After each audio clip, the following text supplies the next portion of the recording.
Hi everybody, welcome to All Games New and Old. I'm David Rodriguez, and today I'm going to be unboxing a Vamp on the Batwalk from Jellyfish Game Studio.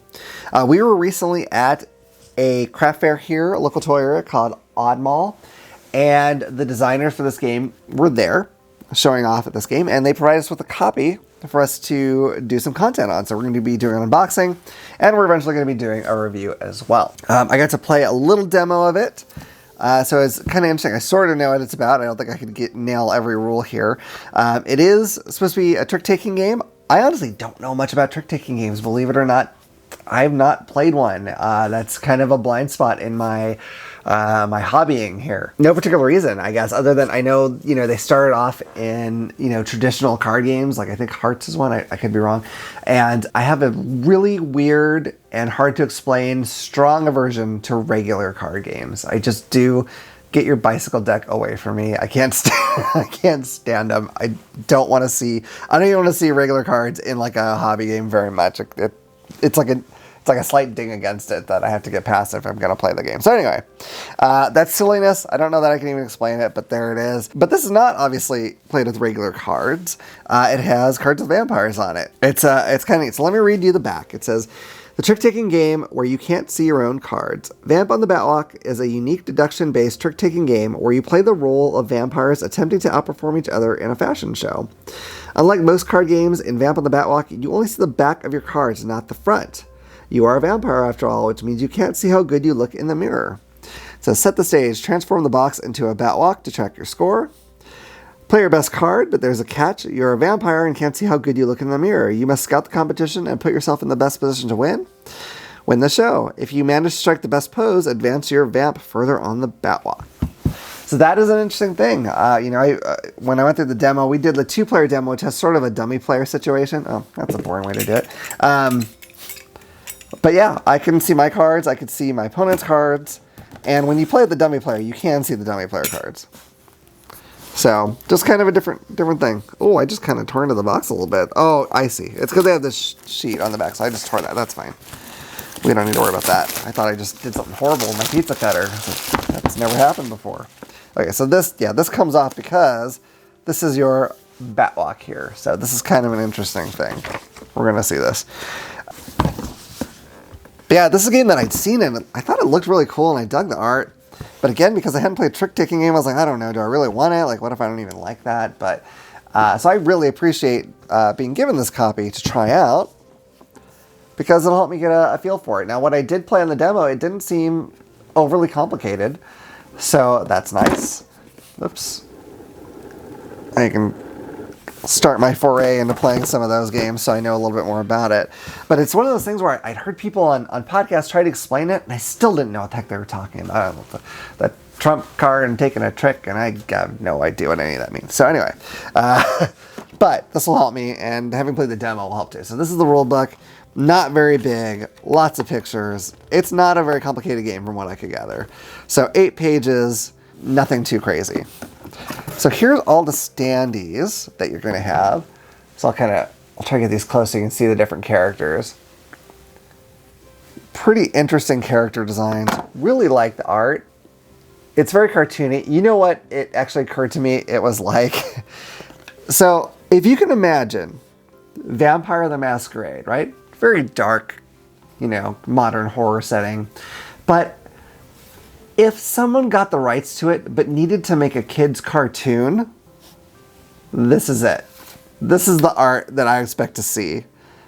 You got your Bruja here, and let's see, this guy's got to be like a Malkavian, and like, Toreador maybe. Anyway, I'm not saying there's a one-to-one for all these guys, but still, that's what it makes me think. It makes me think Vampire the Masquerade if they had to make a kid's version of it. Here's the basis for the standees. Okay, here's all our cards. I'm going to show you how this Batwalk is made, I believe. Okay, so I have this, and that will go in, oops, if I can get it, that'll go in here.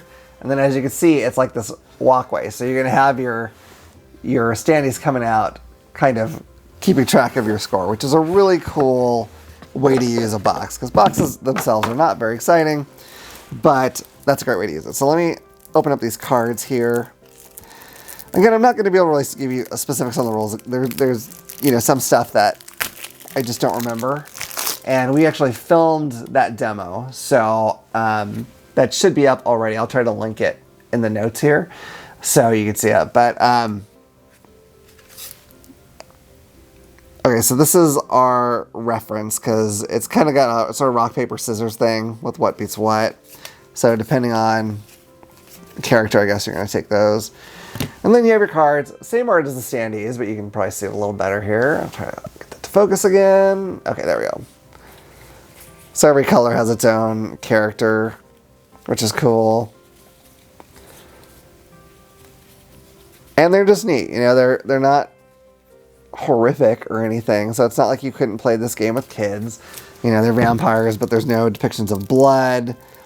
The vampires themselves don't really look scary, at least no scarier than I often see in cartoons specifically aimed at kids. So, you know, I don't think the concept's... It's more like Halloween, kid-friendly, spooky, and even then it's not even really like spooky even. They're just like... they're just fashionable, I guess. This guy makes me think of Elsa from Frozen, but okay, here's the different color cards. This one's kind of actually sort of adorable. Yeah, again, that guy's crazy. So there you go. Those are the cards. Those are the components. There's not a ton, but it looks pretty cool. I'm excited to play more of this. Like I said, I only went partway through a little demo, so I didn't really get a chance to truly play the game. So I'm really hoping to give this one more of a shot. And, you know, also just to get my feet wet with the whole trick-taking game thing. It's just, you know, one of those things that I just never tried. So I want to do it because I know there's a lot of games that people are really liking out there.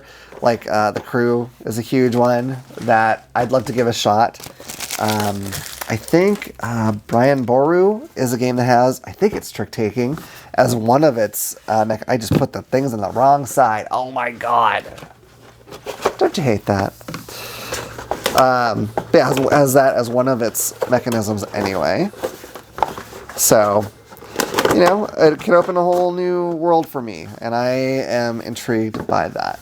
So, that is Vamp on the Batwalk. I do hope you've enjoyed this video. If you have, please hit like and subscribe and click the little bell icon so you can know about the next time I put out a video. Otherwise, I look forward to seeing you all around the table again at All Games New and Old. Bye.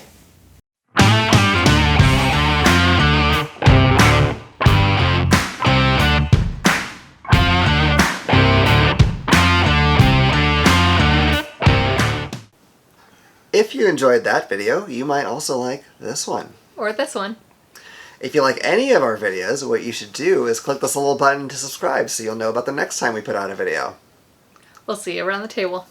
Bye. Bye.